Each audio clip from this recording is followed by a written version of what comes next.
Отключений больше не будет. В Бурзянском районе запустили уникальную солнечную электростанцию на 10 мегаватт, аналогов которой нет не только в России, но и в Европе. Мощности объекта хватит на всех жителей муниципалитета, и даже в случае аварии на линии без света люди не останутся. Азат Садреев знает, почему даже в непогоду электричество в районе теперь будет всегда. Уважаемый Ради Фаритович, пуск солнечной электростанции. Прошу разрешить. Пуск разрешаем. Простым нажатием на кнопку сотрудник новой солнечной электростанции запускает сложный процесс накопления энергии. Раньше электричество поступало в Бурзянский район по одноцепной линии из Белорецка, а это около 100 километров. В случае любой аварии или обрыва проводов муниципалитет оставался без света, в домах выходили из строя телевизоры, стиральные машины и другая техника. Теперь перебоев не будет, объект полностью автоматизирован и рассчитан на работу как параллельно с сетью, так и в автономном режиме. Бурзянская СЭС общей мощностью 10 мегаватт имеет систему накопления энергии общей емкостью 8 мегаватт-час.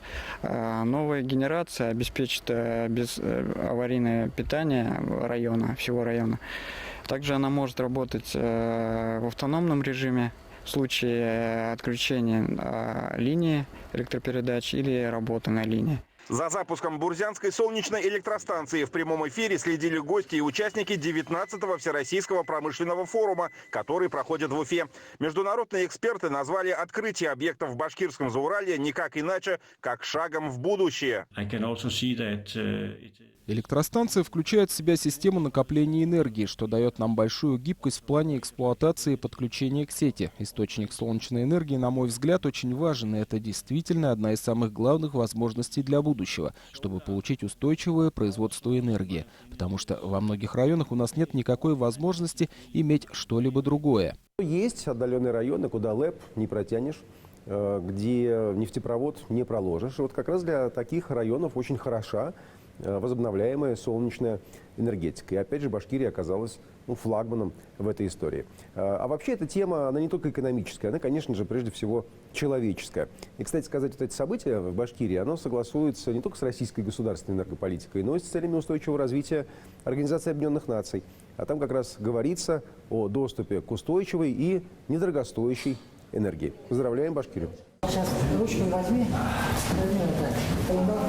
Ученики Старо-Субхангуловской средней школы осваивают 3D-моделирование, программирование, виртуальную реальность. Во время отключения электричества занятия приходилось отменять, вспоминают педагоги. Теперь причин отставать от школьной программы не осталось.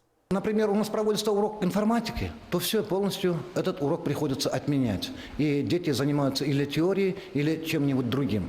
Вот. Или уроки технологий у нас тоже связаны с применением 3D-принтеров там, или каких-то станков, компьютеров. Сейчас век технологий. Занятия в кабинете по программе «Точка роста» одни из любимых среди местных школьников, но когда электричество отключали, виртуальные путешествия приходилось откладывать.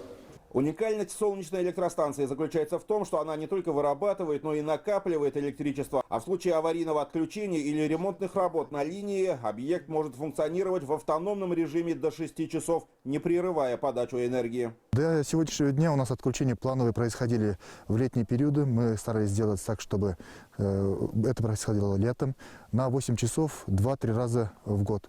Но если аварийное отключение происходит, то это здесь уже внеплановые, тут уже угадать было невозможно, и запитать не было возможности резервными сетями. В Башкортостане планируют построить еще 4 солнечные электростанции общей мощностью в 100 мегаватт. Недорогая и чистая энергия востребована потребителями. Азат Садреев, Азат Ишбулатов, Владимир Шевчук и Игорь Иванов. Новости. Бурзянский район.